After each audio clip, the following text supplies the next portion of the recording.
I say start by giving it away, and it's not the amount, it's the disciplined, consistent action of giving it away that really does rewire your psyche. Hey, Jim. Hey, how are you? Sorry, I'm 2 minutes late. I was just clicking through Riverside, getting it all set up. Yeah, no worries at all, man. How's everything? Really good. Things are really Good. good, man. Yeah. How about you? Good, doing good, man. It's we got a day off from school today, so kids are around, they're buzzing. Oh, you got all your kids at home, right? Yes, 7, all at home, all the time. Homeschooling, doesn't That is a matter. lot. Yeah, how's that going? It's busy. It's a full cup is what I say, but Yeah, all for good reason. It's all really, it's a really good thing. that's awesome, man. 7 kids Yeah, is that's it, a blessing and a half, man. That's awesome. it is. Is I that joke around. I'm like, you know, if Mother Teresa said it, I could say it. She said, I know God only gives me what I can handle. I wish He didn't trust me so much sometimes. was that the plan all along, or It did you guys wasn't. just fall in love with these kids? No, it wasn't really the plan. It wasn't like, oops, I can't believe this is happening. But like, we also didn't have a number, didn't intentionally set out to like have all the children. Oftentimes it was like, oh my gosh, really? You're pregnant? I can't believe that. Like I thought we were Yeah, taking appropriate steps to try to not have that happen. So yeah, like we were we weren't just like willy nilly. We're trying to, like, for example, my first child was born when my wife, she had ovarian cysts when she was in high school and growing up. So she was on that birth control pill, but it was to control cysts. It right. wasn't like that's what it was for. But she was regularly taking that consistently because of the cysts, and we got pregnant on it. So Yeah. sometimes I'm like, it was God's plan, not mine, because we were trying the opposite, I guess, technically speaking. We were doing what you're trying to do, not to have children. Yeah. But here we I are. mean, it's definitely a thing, man. We can try as much as we want, and I'm sure we could talk about this at some point in this conversation. But like, man, it's one thing when we have a plan and we try and try and try to like force our plan into action, man. But when God has a plan for you in your life, it is really hard to avoid. Amen. It's the truth. As a matter of fact, what's wild is we had our first 2 kids pretty quickly and didn't and kind of like unplanned, like in that way, unplanned. And then we were like, all right, well, let's go for a third. And when we went for a third, twice we had 2 miscarriages in a row. Wow. Isn't that crazy? I mean, I laugh Yeah. about it. It's not laughable, but like that was, to your point. I'm trying, or God's plan's taking over, and then I go try to take over and make my plans. And like, I'm not saying He like made miscarriages happen. I'm just trying to say like Yeah. life, although it can be scary, is a whole lot more enjoyable when you're firmly in the passenger seat of life versus like Yeah. trying to constantly take the wheel. It's very true. Has that always been your stance, like faith wise, or did you not necessarily have such a firm foundation and you developed that later on? Like, what is your faith walk like? Yeah, it's well, it it started young, technically speaking. Like my parents divorced when I was in 3rd, 4th grade, and I remember going to Texas where my aunt and uncle live. Now I grew up in Boston, so I'm in the greater Boston area at the time at that time, and I fly to Texas just to visit my aunt and uncle. And like any good Texas Baptist should, they immediately talk to me about a personal relationship with Jesus, and they say, like almost like the door knocking. And I was like, I guess I was, the veil was pierced at the time because I was vulnerable with my parents being divorced. So I heard what they were saying. And growing up in New England, you're either Catholic or Jewish, but you don't talk about it anyway, at least. That's for sure about New England. Probably consistent across the country in some ways. But I didn't hear that type of language. I didn't understand that personal relationship. But I remember feeling pretty broken and pretty helpless and felt like I need something. And I remember praying that prayer of like asking God to take over then. So I guess the faith journey really for me personally started then, but I kind of say like the candle was lit and there was a flame, but the flame didn't really turn into anything more than a flame, maybe a little bit of a bigger flame throughout my life until through college, really. Like, then actually after college, pro ball, I played with the Royals in their farm system for 5 seasons. That's really when that flame turned into something bigger. It was because I all of a sudden, for the first time in my life, had guys from all over the country that were like me. They were all chasing this incredibly statistically impossible dream, but we were already there. So all of us shared the mindset that, like, well, if I beat the odds today, I might as well keep trying. And Right. and it happened to be baseball, which was my love. And they were into fitness. They were into all the things by nature of like us chasing that dream and being at the level we're at. Yet, like, there was guys in the clubhouse, pregame, postgame. They talk about Jesus like they talked about tying their shoes. And for me, it took some time to even get comfortable hearing that out loud. Because in New England, again, in my upbringing, you either said Jesus because you were in a church in prayer, or you were somewhere angry and you were swearing, basically. Like, those are the two times his Right. name came out loud. And in the clubhouse, it was totally different. And I was like, I want to learn. I kind of want to explore this a little bit. And then they have what's called baseball chapel. That was probably the other like component of that faith walk that really where my faith developed, grew from a flame to a fire and more. Now I don't know what you'd call it now, but it's roaring. It's like those California wildfires, maybe. Can't put them out. It was so baseball chapel is because Sundays in baseball for sure you play day games because it's about ticket sales and Right. and you can't go to church on Sunday morning because you're going to be at the ballpark. So what they do is they have local, no matter where you are, they have local pastors of whatever churches that will come to you, and they do this for the entire season. They come to you like pregame, at some point pregame, usually after you've done like all the work and stuff. And so you're sweating, you're dripping, you got like seeds in your mouth, or there's tobacco, there's all of it, like in the dugout, and they come and read a passage and then give you like a 10-minute sermon. It's amazing. And like, talk about your faith in Jesus meeting you where you're at in your element, on your playing field, quite literally.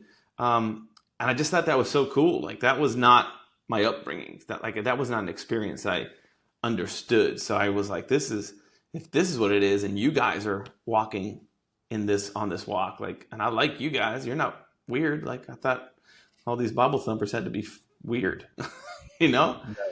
And I really explored it there and grew there and got a hunger. And yeah, it's been phenomenal. That's awesome.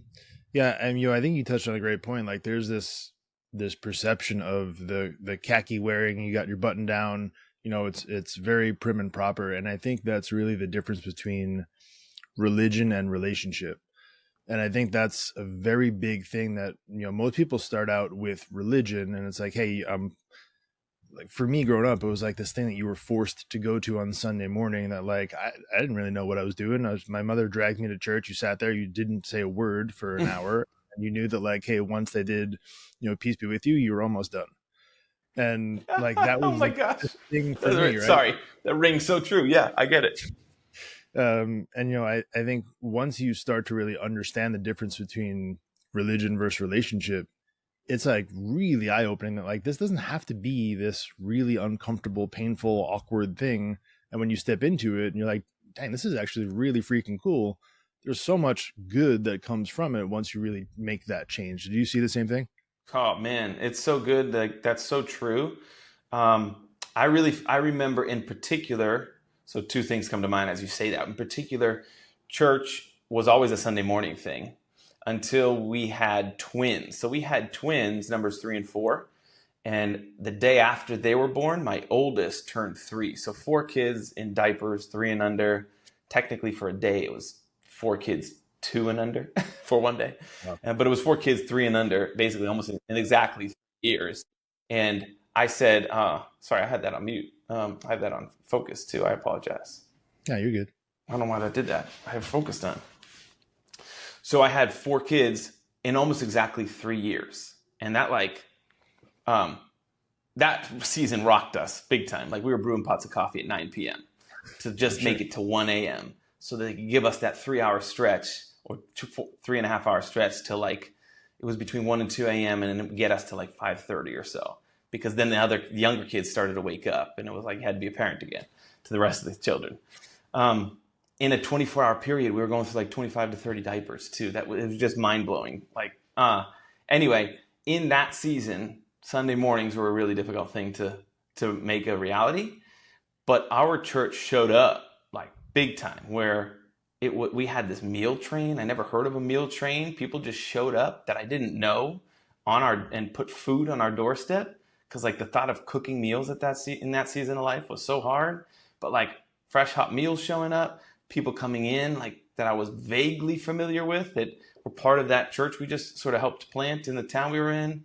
And I recognized then, I'm like, oh my gosh, this is not like a Sunday morning, just take what you can take out of it and do nothing. This is like a Monday through Saturday experience for me. Almost Sunday mornings were not a thing.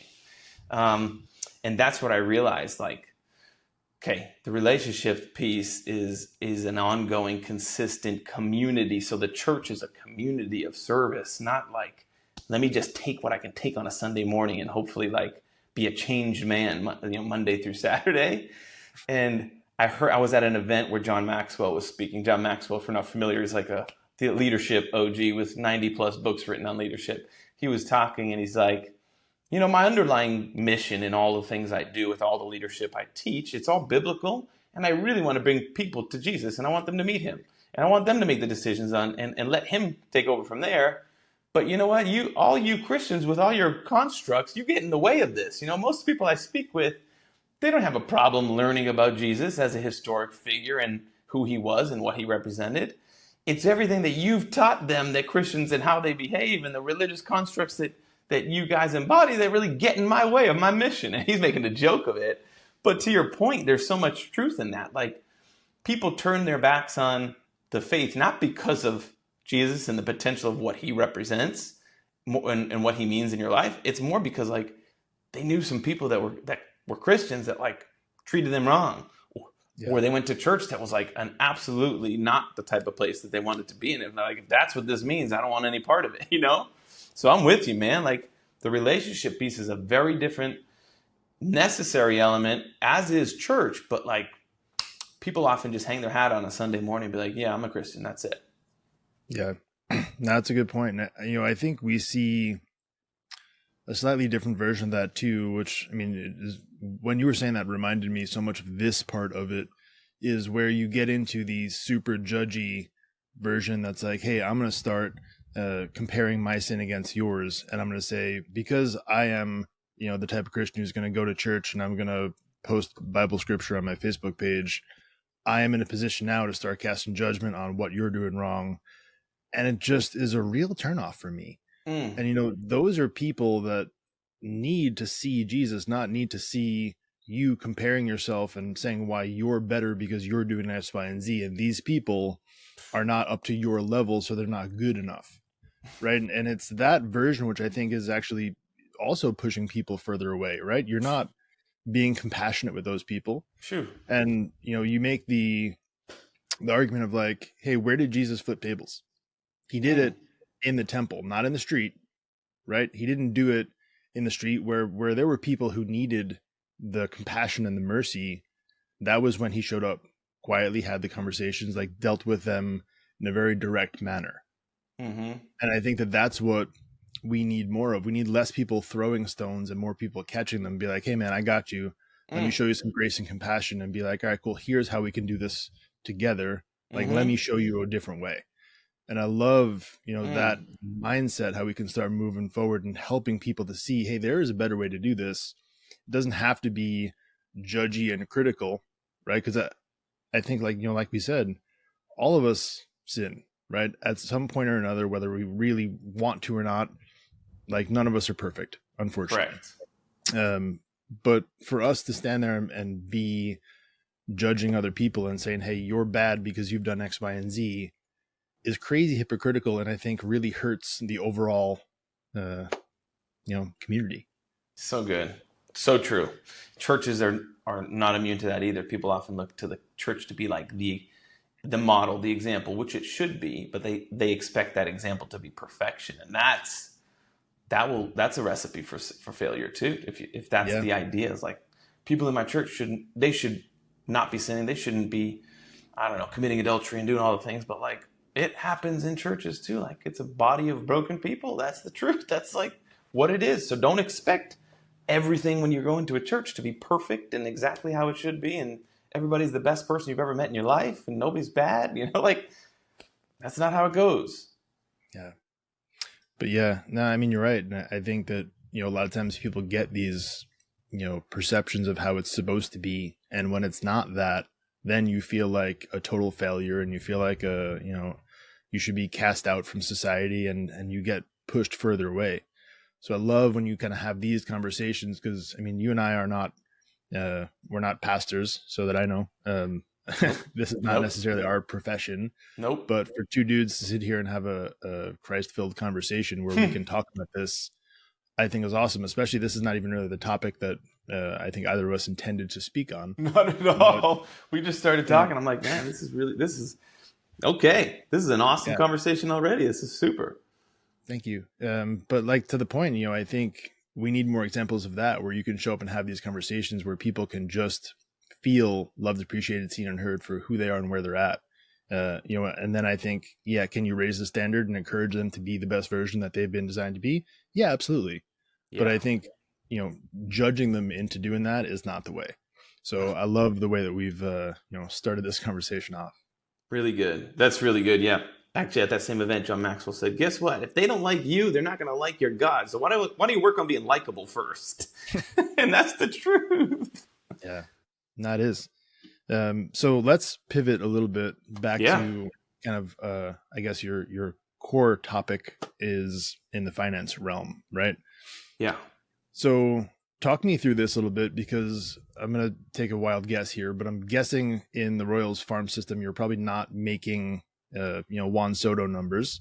Like, what does that look like to be able to chase that profession? Because I'm imagining that, like, it's a bit of a struggle to be able to do that full time because it requires a tremendous amount of dedication, but like the monetary thing probably isn't there, right? So how does that work? Yeah, so that I joke. It's not a joke though. It's actually very serious. It's very real. I call myself, I was on a 4-figure salary is what it was. About in the minor leagues when I was playing, I made about $6,000 on the year as a player. And then I made an additional 2 to 3 in the off season, whether it was substitute teaching, snow plowing. I sold Cutco knives one off season for so shout out Cutco and kitchen cutlery. I got some good knives out of that off season. But that was it. It was sub $10,000, so sub 5 figures. And honestly, I just figured out how to make things work and had friends that would let me stay with them and very little to my name that I needed to pay for. So like, basically anything I owned or anything I earned, went toward rent if I was living in the season. Because sometimes in the season, you're forced to rent the place or they put you in a hotel. And like the Red Lion Inn in Idaho Falls, Idaho, it was my first year, but I had to pay like $500 a month or something to stay in that hotel room, which I got paid, I think it was $600 every 2 weeks. So like, wow. After taxes. And so 500 of the first $600 paycheck had to go to my living. So that meant it gave me like $700 to figure out how to do anything else with. But really, like, there's some food paid for, but you have to buy your food. Otherwise, I didn't have much expense to my name. So I had $700 a month to try to figure out how to eat. And that's about it, really. Like, pay a cell bill or something. So the expenses were dramatically low.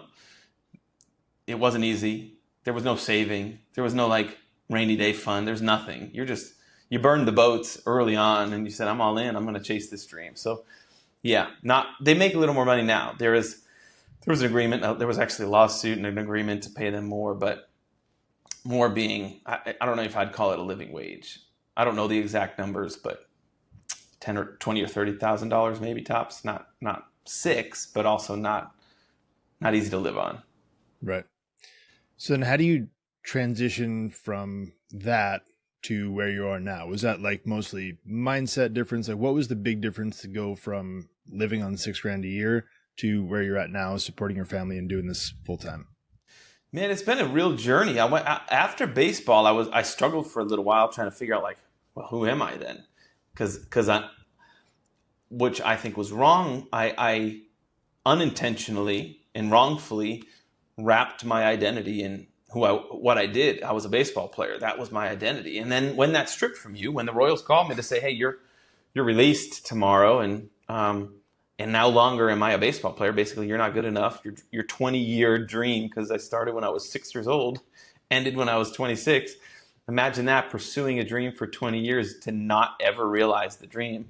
Got really close. I mean, I got a paycheck with the Royals logo on it, but it was not the MLB. I never made it to the big leagues. So you get that taken from you, and it's a bit of an ego blow, which I could deal with that part because I gave it all I had. So that's like a 24-hour, dang, that stinks kind of period of my life. But no regret, no hindsight there. But looking forward, I was like, what do I do? Who am I? So I don't want to say I reinvented myself, but I did rewire that. Like as we started the conversation, I learned my identity had to be rooted in something that wasn't going to fail me, because I know my wife's human. She's going to mess up and let me down sometimes. I know that baseball is not going to be there forever. That just let me down. So I had to root it in my faith. Like, so that became my identity in who I was, who I am, I should say. But I still had to figure out, like, well, what else am I good at? I didn't know. I was trying to find jobs in the sports world in Massachusetts, and there's very few sport companies in Massachusetts. In hindsight, I wish somebody had talked to me about like the soft skills that athletes possess and how sales is an incredible role for you. And that's across industries, how entrepreneurship, being in a startup would be an ideal spot to learn a lot, and your ability to multitask and work hard and run into walls all the time. Like nobody taught me any of that stuff. So I just thought like, well, I played baseball, so maybe sport companies will think I'm attractive. So I applied to Reebok. Random positions, marketing, HR. I was like, I don't know what to do, but Reebok, I used to wear their catcher's gear. They might like me. All-Star, I was a catcher. Maybe they'll like me. And Franklin batting gloves. Those are like the three companies I was trying to get in, because it was baseball and it was sports and it was local. It was the wrong way to go about a job search. But I eventually went to a staffing firm called Kforce, because now I'm the sole provider with our first child, which happened very quickly right after I got released. Like less than a year after I got released, we had our first kid. And I'm the sole provider with basically a brand new grad resume. I just finished my degree. I had to go back to school to finish it, and no job. So that's not a really great start to my professional career, my life after baseball, my provider as a husband and a man and a father. So I went to the staffing firm to be like, look, this resume is not getting me any interviews, and your entire business model is to help people like me get jobs. So I need a job. Can you help me? And the interview process with them, because they're of course going to like vet me out to figure out which of their clients I'd be a good match for. But that process went well enough with Kforce that they were like, hey, have you considered working in staffing? Would you consider working for us instead of us finding a job for you? And I didn't even understand that fully. I was like, is that the typical process? Do like you normally have to hire somebody on your team before you place them with a client? In hindsight, it was a ridiculous question, but it shows my total naivety to the entire business world. So they were like, no, dummy, we're trying to hire you to do what we do. And I was like, oh, well, what do you do? How does that work? Anyway, I ended up doing pretty well in temporary finance and accounting staffing, and multi-billion-dollar industry that I didn't even know existed. But here I am thrown into it, which was purely a sales role for me, which was like, that was the best opportunity I could have had, even though it was a real grind. I made $100 a day. I had to meet 10 to 12 people a week in person for like coffees or whatever. And those are the metrics, like the KPIs that the big publicly traded firm had. You hit these marks, you'll get to the top. That made sense to me from as an athlete perspective. I'm like, I get it. You do these drills, you do the early work, you make incremental changes over time, you continue to grow. So I just went all in on that, learned it as I went. My first salary, I think, was $42,000, up from I negotiated up from 38,000 because I had a child and 5 years of some kind of experience under my belt. So I was like, what is that? That's got to be worth something, because I was like competing with these brand new grads, and they gave me, I don't know, $4,000 for that. So there you go.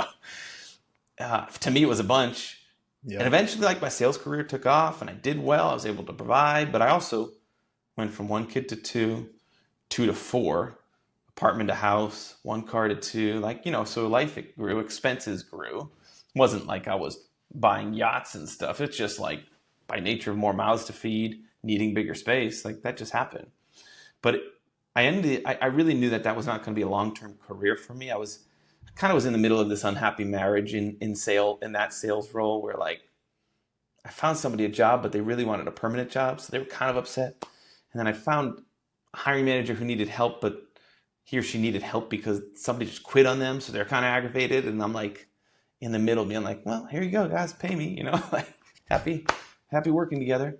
So I realized, like, man, this is kind of a path to unfulfillment. And not to elongate the story anymore, eventually one of those 10 to 12 coffee meetings in person, I met the partners of the former firm I worked for, Ben Beck, at Beck Bodie, which was the investment firm. And he kind of took a flyer on me the same way staffing took a flyer on me. Nick Brown was his name, so I'm forever grateful for those guys. He was like, man, you'd be great in wealth management. You ever consider it? And I didn't want to at first. It felt like a middleman industry. I felt like a Me Too job. Like, as an athlete, I was courted by some advisors, and they were like, hey, thinking I was going to make a bunch of money one day. They were like giving me their sales pitch, but joke's on them. I never made the big leagues. But I did get to understand, like, kind of the insides of what they did to some degree, plus my finance network that I built over 4.5 years with K-Force. I had like financial advisors I could sort of lean on and ask about the industry. So I understood the industry to be like, basically, if I was to pin the tail on the advisor, they gave me their elevator pitch and I had to like pin the tail with wherever they worked. I wouldn't be able to tell you the difference from any of the banks. So I had been doing that already with staffing. Like, I was no different realistically than any other competitors that were walking in the door trying to earn that business. They just had to like me the best. And I didn't want to get into another career where like the only real goal is to get them to like you more than anybody else. Like, I wanted to bring something else of value. So I initially kind of like shied away from it, but eventually learned about this investment strategy that I still run today. And they helped me. They like were super generous with giving me a runway to start. But man, that took me on a financial roller coaster where like I went from earning a bunch of money to taking a pay cut to really taking a major hit, to the point where like now I have credit card debt. I have no savings. I have no runway left. And I literally at one point had to borrow my mother's credit card for groceries, and then back to selling a home. And then we have hundreds of thousands of dollars in the bank. And then I buy this $1 million home. Like, there's just been a journey, man. So I think that journey though, the lows, the highs, the lows really teach you more than the highs do, but the lows, they make me the advisor I am today. And eventually I was like, I really feel like this is no longer a career. This feels like a calling, and I have a vision of how I want to build this business and help serve people. So a little over a year and a half ago, I guess, I launched my own wealth management firm, because in the process of that valleys and peaks, I really learned how the game of money worked. I've had thousands of conversations with people about money. And I said, I feel like if I can unlock this door for them, if I can be the key to unlock the door for them in their life, I'm case study number one, as my relationship with finances has changed, not as I've made more money, as I've related to it differently. I understood how it worked. I don't see it as an idol. I see it as a tool. I genuinely can say that. And as I've learned how to do that, man, my life has changed. My relationships are more meaningful. I still feel that pressure and that burden to feed 7 children and my wife and myself. Like, that's all on me as a sole provider. So it's not like the burden and the weight goes away, but I understand there's levers to this game to pull when needed to pull. Some are like in case of emergency, break glass kind of lever, and I've broken a lot of glass.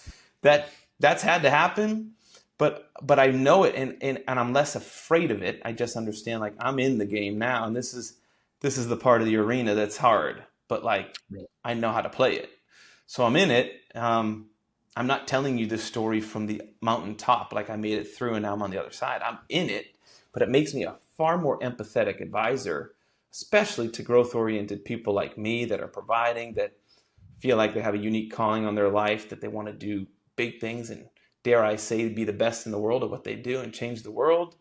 Like, that unconventional mindset really hears my unconventional advice and my unconventional life pretty well. So I tend to do a really good job for people like that because I've lived it and I understand how it works. So that was a long-winded way of talking about my financial journey. But in a nutshell, I made 4 figures, never had credit card debt. I've had to borrow my mom's credit card with 5 children at the time.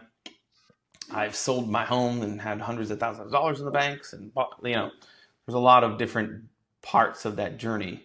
All to say, the actual dollar value never mattered.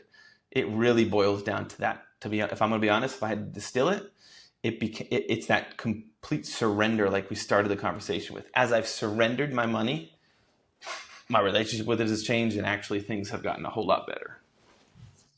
I love that. It made me think a little bit, kind of as you talked about understanding money and how it works as a tool. Like, to make a maybe weird analogy, but if I'm thinking about a 8-year-old kid who's playing t-ball, who's the catcher, that kid's sitting behind the plate and his job is to catch the ball, get the ball back to the pitcher. Like, that's his understanding of that role, right? Yep. Catch the ball, get the ball back to the pitcher, don't Right. get hit in the face. That's my job. Like, when you're playing, it's essentially the same role, but you see the game tremendously different, right? You're seeing every movement that goes on in the field. You're seeing where the runner is on first base. You're seeing what's happening with the shortstop. Like, you're seeing everything going on at a deeper level. Wow. So, I think what most people, their relationship with money is that t-ball version where it's like, all right, cool. I know I need money to pay my bills. I go work a job, I get money, I pay my bills with whatever's left. I live. If I have a little bit extra, I get cheese on the Whopper. Like, that's most people's relationship with it. And I think that deeper understanding, as you really progress through it, gives you a much better insight to, like, all right, cool. Now I understand the mechanics of how this works, right? You see those levers that are there the whole time. Most people just aren't aware of them. Does that make sense? Man, that's so good, Jim. I am going to steal that because that resonates so well with my life. And you're exactly right. Yeah, man. Like, having done that in baseball in particular, like, I know at the professional level, I'm thinking about this hitter's tendencies. Where's he likely to hit the ball? I'm letting fielders know, like, shift this way 2 steps. I know that certain pitches will, with this swing pattern, often result in these types of, like, the likelihood of these types of outcomes. So I want to make sure that I'm working that appropriately. Unless my pitcher's in a strikeout position, then I have to use his strengths. I also am looking at bat path and feet position in the box, situation of the game. There's so much to it. And you're exactly right, because I watched my son when he first started catching. I called him a fetcher, not a catcher, because he was 5 or 6, loved it. He didn't catch a single ball the whole game. I'm like, at the end of the game, I'm like, man, how'd you like it? He's like, I loved it. I can't wait to do it again. I'm like, you did? Because you were a catcher and you didn't even catch one. So what did you love about that? Like, what do you love getting beat on? I don't understand this. So he understood his job to be like, if I catch this ball, I did great. And he maybe caught one. But yeah, man, that's where people live their life, financially speaking. And I think that's a phenomenal analogy. And I may never I have this analogy of, like, going into high school, like that week leading up to high school, you get really, really anxious and nervous and stressed about all the unknowns. Where's my classroom? Who's in my class? What's my teacher like? Will I get lost? Will I get bullied by the upperclassmen? All the things. And then you spend a week in high school and you're like, all right, I know where my class is. I understand the layout of the building. I know who's my classmates. So like 80% of your fears are gone. And it's just Right. because you took the time to get educated. But I often say people literally spend their entire lives, financially speaking, as that incoming freshman in high school. They never take the time to overcome those fears. But yeah, that perspective that you're talking about, same thing. Most people stay in the little leagues, like they stay little league catchers. They never take the time to understand the game of baseball to be able to see the value in the other stuff happening in the game. So Yeah. good. So what are those things like in the money world for someone who is still playing t-ball financially? Like, what are some of those things that you would be looking for in their mindset, in their budget, in like how they operate, that they can take their game to a deeper level? Such a great question. There are two. So for me, there are really two, in my experience, paths that I've taken simultaneously, but I've taken two paths to understand the game of money and, more importantly, rewire my own psyche. Because what happens is we adopt and inherit as a kid more is caught than taught, right? So we know that as parents, but we ended up often catching a lot of unhealthy junk from our parents as it relates to finances. Mostly because they've never talked about it, because society says it's taboo to speak about. And somehow, when you become an adult, you're supposed to know everything about money, but you're not supposed to talk about it. So somehow, by osmosis or something, you're supposed to really have a solid, savvy understanding of personal finances at some point in your adult life. Well, we both know that doesn't really happen without some effort. So often our parents haven't talked about it, so they've passed on to us some junk, but they got it from their parents because their parents didn't talk about it and they just passed it to them. And their parents, if we're talking generationally around this time, their parents were probably alive during the Great Depression, which is going to breed some scarcity and some fear around finances. And that just keeps on getting handed. So I look at my role as like the opportunity to be this generational chain breaker for people in their lives. And I know it sounds cliche and like, wow, cool, man. Well, how noble is that? Wow, good for you. But I quite literally mean it because I've experienced it firsthand. Like, future children of my life will no longer have a fear of money. They'll understand how it works.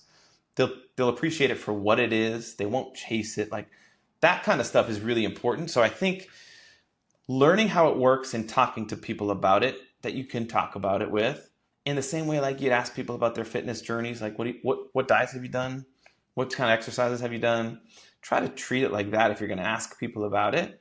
You don't have to have specifics, but like, oh, do you invest? Oh, cool. Like, what types of investments do you do? How do you think about like the money coming into your life and the money going out? So I think conversations, but a lot of people listening will be like, oh, I don't have anybody I can talk to about it. That's weird. I'm not doing that. So I would say you're in the age of information. We're in the age of information. It's on us if we choose not to learn about something, because you can go on YouTube, use AI, ChatGPT, Google, anything is available. You can learn bad things. You can learn everything. Like, there's so much. If you choose to learn about it, it's out there. I learned how to be a plumber in a certain different ways when my son flushes things down the toilet and I have to figure out how to get it out. So, but that's YouTube. So I would say if you don't know where to start, ask ChatGPT, ask AI to say, I don't know where to start in personal finances, but I know I need help. Give me like the top 5 questions I should be asking when it relates to my personal finances. And then have ChatGPT actually answer those questions once it gives you the questions. That's a heck of a starting point. And they're using, I can't even think of the number that high of data, like an infinite amount of data to distill those questions for you. So just trust that those questions are sifted through more amounts of data than you could ever imagine. So trust that, I guess. And then learn. So to me, that's been the long game, is just understanding how it works, and that curiosity, that question and answering, asking, I got an answer from ChatGPT. Let me go ask somebody in my life if I have any that like actually is living it. Let me ask them how it works in real practice. And then you just understand, like, people with money or understanding how money works speak about it differently. They use different terminology. They have different mindsets. Like, I'll never forget when I've been in this world long enough, the first time somebody who, like, I want to be like him when I grow up. I mean, he's an amazing human, has a bunch of money, but also changes so many lives through the success of his business, His family loves him. He's fit, like all the things that matter. He's got a deep faith. Anyway, I remember talking to him. He's like, I should have my funds should arrive soon, and then I'll make sure I transfer those funds to you. And I'm like, funds, people. I always talked about them as dollars and money, and he calls them funds. I don't know. It's just like different terminology, different language. Funds arriving. I'm like, that wasn't from my childhood. I never heard things like that. But it's cool because I can just pick up on stuff like that and ask. So that's the long way. So when you ask, like, how do people go about rewiring their mindset? And that's the name of my company. It's called Reconstructing Wealth, because I quite literally want to reconstruct people's relationship with money. That's the underlying mission of my entire life, my business.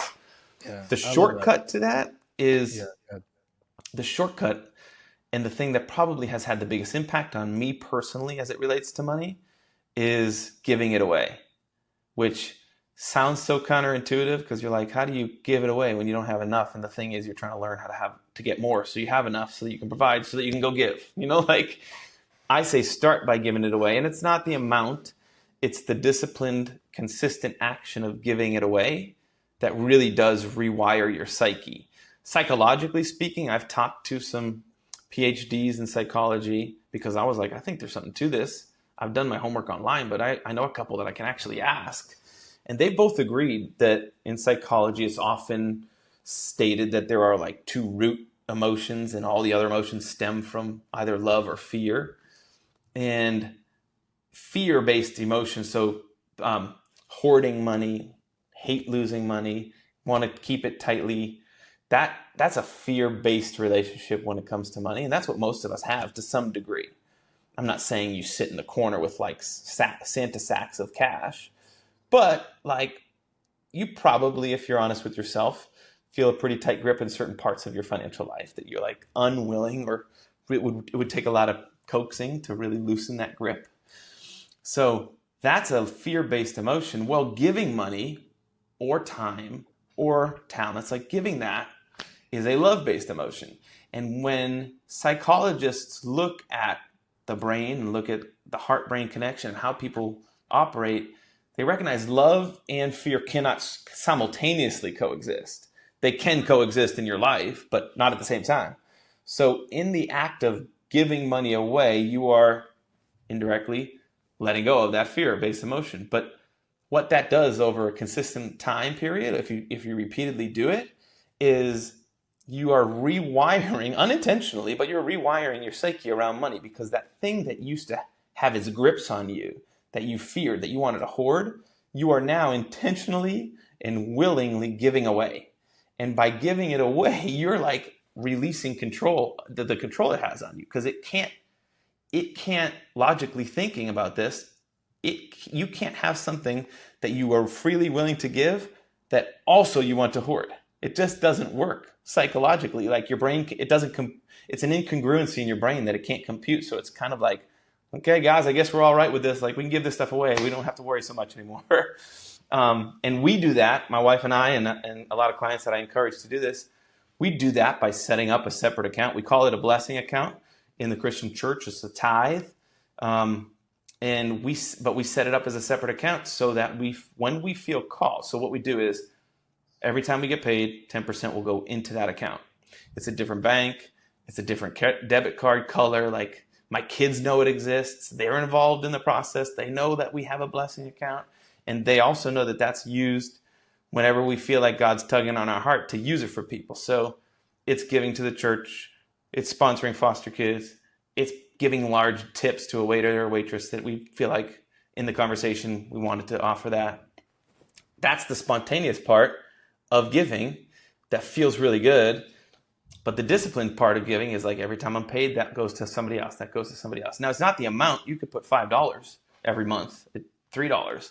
And then when you're standing or sitting in the drive-through line of, I don't know, Starbucks or Dunkin's or something, and you're like, oh, I got $15 in there. Like, can you pay for the car behind me? As long as it's less than $15, like you can do things like that because that money is in there. And that for us has been transformative beyond like just the rewiring. That was an unintentional piece, but the act of like giving that money away, man, has totally transformed how I view money, because I've seen the impact it's had on people's lives. Like, I'm not giving it away to get the thank yous, because that's selfishness disguised as generosity. That's a different thing. Like, if you're giving Right. money away so you can feel good about people saying thanks, that's just you looking for compliments. Like, that's selfish. That's not generosity. Generously giving is leaving money for or time like, if you don't have the money, you got to give time. You got to be intentional with it, though. Right. And that, man, has been the most transformative part of finances that I think I can share with you, which really is counterintuitive. But biblically speaking, it makes all the sense in the world. It does. And I think, just to clarify, it is totally okay and right to feel good when you do that. And Thank you for saying that. Yes, yeah, 100%. but that shouldn't be the reason why you do it. Right? Yes, that's what I meant. Yes, exactly Good, right. yeah, because I'm 100% in alignment with you. And one of the things, you mentioned Starbucks drive-through. Our family started this tradition like 4 years ago. Every Tuesday we go to Taco Bell, and we go through the drive-through. Most of the time, I'll just get like a water, because they actually don't charge you for water, just to go through the drive-through, and we pay for the cart behind us. And it started that's out amazing. it started out as a tradition, because my kids were complaining that they were hungry, and they said, "Well, can't you just go through the drive-through?" And I was like, thinking to myself, do you realize how freaking blessed you are to be able to just, in your car, in your pajamas, talk to a box? 30 seconds later, someone hands you a bag full of hot food, and you Right? like swipe a piece of plastic and then just drive off. Like, how blessed are you to be able to do that? So I said, hey, if we're blessed enough to be able to do this, I want you guys to understand, when you have more than you need, you build a bigger table, not a taller fence. Like, that's a core philosophy in our family. So I said, hey, if we're going to do this, every time we go through a drive-through, I'm paying for the car behind us, no matter what. And turns out we just don't go through drive-throughs a lot. So I was like, hey, why don't we just make this a thing? There's a Taco Bell like a couple blocks from our house. So every Tuesday, because Taco Tuesday just made sense, we do it. It's family tradition. And I can't even tell you the good that has come out of that in just random conversations, people who notice, or even like my kids' friends who notice that trend now, where they might not have picked it up from their family, but they start seeing that level of generosity, or that level of like, hey, if we have, you have. And I think it's such a beautiful thing. And I think, just to go back to one of the things that you said there, is really about time under tension. Like, these philosophies, these principles that you talk about, you don't need to wait until you have $100,000 in the bank that you've saved up to be able to start doing. Right? I think it's about understanding these principles now, and then just continuing to walk those out over time. So like, if you start having that conversation with ChatGPT and figure out like, hey, what are the things I could be doing tomorrow? Even if it's 35 cents a week, whatever it is, it's the habit of doing it and the philosophy behind it. And you continue to just be disciplined in that over time. Next thing you know, hey, A, you've learned incrementally over time. So you've gotten that knowledge, because it's all about the reps. And B, now you have some cash to work with, because that has grown over time. Right? I think that these are absolutely phenomenal ideas. I love that you shared them that way. Thanks, man, for sharing that. And I love that you just shared the Taco Bell. I think, so long as it's coming from the right place, I think we should, as a society, as a people, share more of our generous acts. Not because we're like, man, look how good I am. I don't need my ego stroked. But your story inspires me to go be generous. And like, what cooler thing for generosity to inspire more generosity? That's a ripple effect I can get behind. I remember I gave, and it's a quick story, but I took my kids to IHOP after they won this teeth brushing like challenge that we had, because I don't know why I can't get them to brush their teeth consistently. So the winners of the week, or whatever it was, got to go to IHOP for lunch, which is kind of counterintuitive for a teeth brushing thing.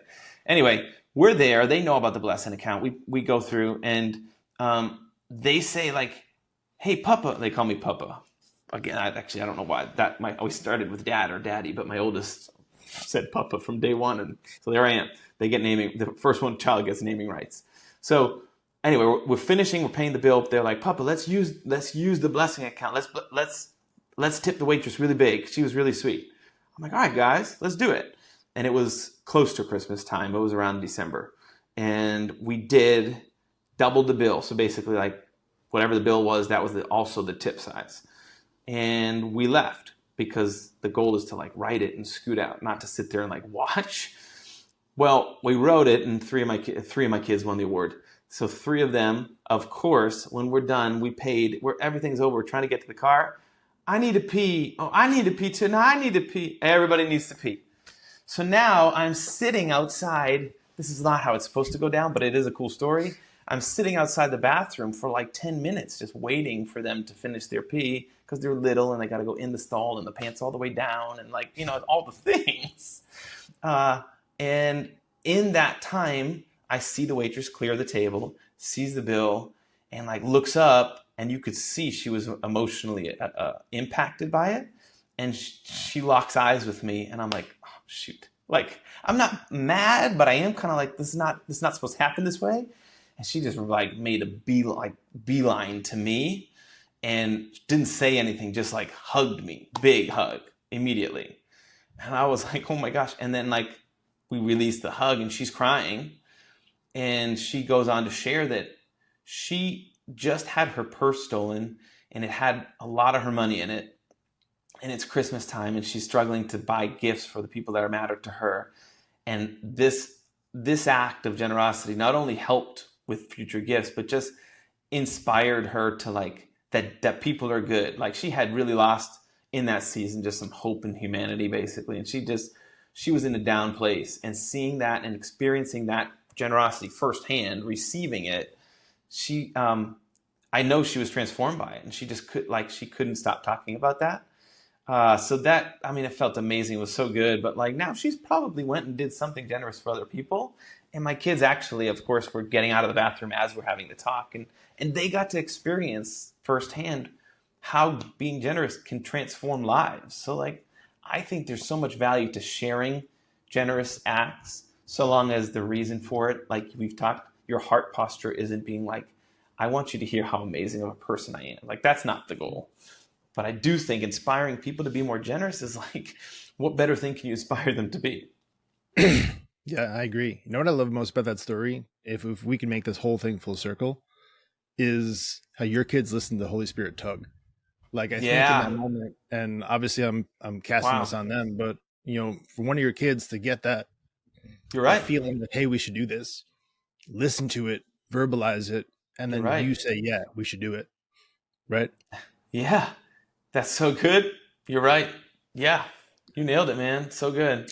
Man, I love that. Well, listen, we could probably talk for the next 6 hours straight, but I do want to respect your time. So thank you tremendously from the bottom of my heart for this conversation. It has been a true blessing for me. Me too. Is there any way that we can support you? People can connect with you. Like, where do we go from here? Yeah. So thanks for saying that. If this conversation stirs something up in any of your listeners, I've created a course. It's like a 3-part course. It's free. It'll cost an email address. I think you have to put an email address to get access to it. But it's a course, 3 parts, maybe 8 minutes or so long each video. So it's not like a long time commitment. And it's on transforming your relationship from scarcity to abundance, from confusion to clarity. And it will at least be a great Kickstarter for you.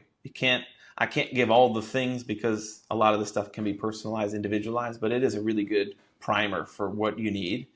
Find me. My Instagram handle is just my name. It's at Matt Morizio. That's probably the best place to start. Find me on Instagram, send me a message, send me a DM, and let me know you heard about our podcast, and I'll send you the link to the course. You can access it. And of course, I'm there if you have additional questions. But I think that's a cool free download, free giveaway to at least kickstart your journey or dive deeper into your journey if you've already started. Awesome. Well, yeah, I love that. And again, just want to thank you tremendously for offering your time and your knowledge here. It's been a blessing.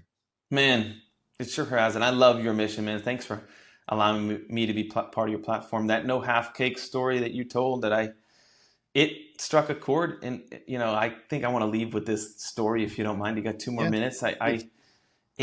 The reason I heard this, I was like, I would love to share my journey with this audience if they resonate with that no half cakes, because that like hit me between the eyes.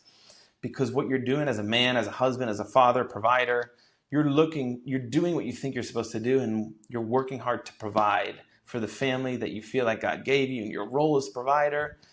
And I remember there was that season where I talked about having twins, 4 kids, 3 and under. My wife was home by herself.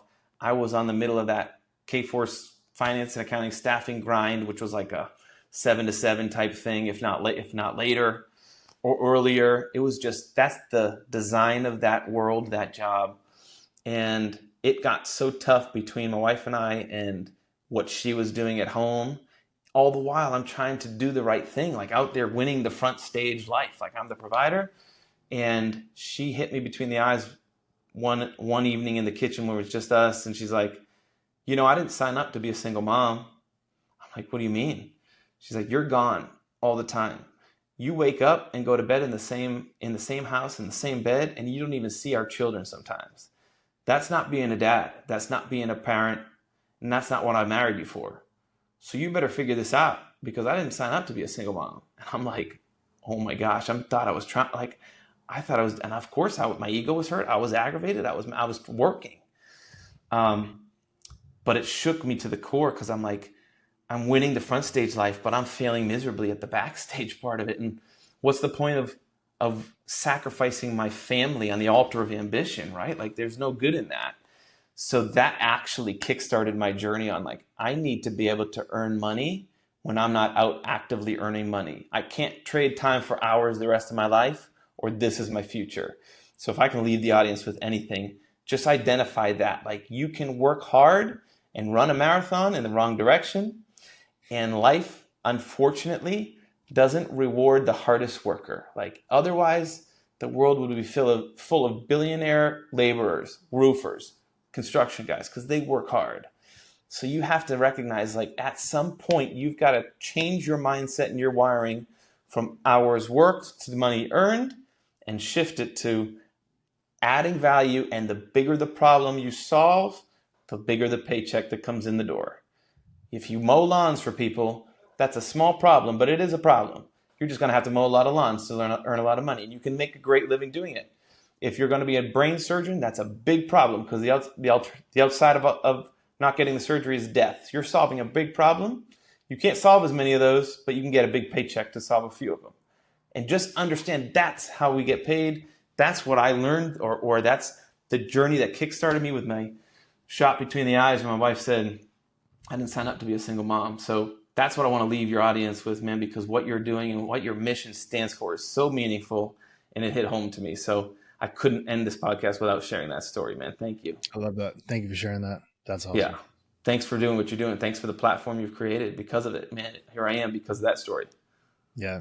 It's a blessing and an honor to be able to do it, to be honest with you. This is not something that I don't monetize this in any way. Maybe in the future I will, I don't know, but this for me has just been a passion thing, because everything changed for me after I had that experience. Shortly after that, I got involved with a close friend who gave me what we call a picture of possibility. And it was getting around him to see, like, oh, it is possible to live your life where you have all of the other stuff, but like the fulfillment at home, right? It wasn't this trade-off, where you talk about balance, where you're taking away from one thing to give to the other. Yeah.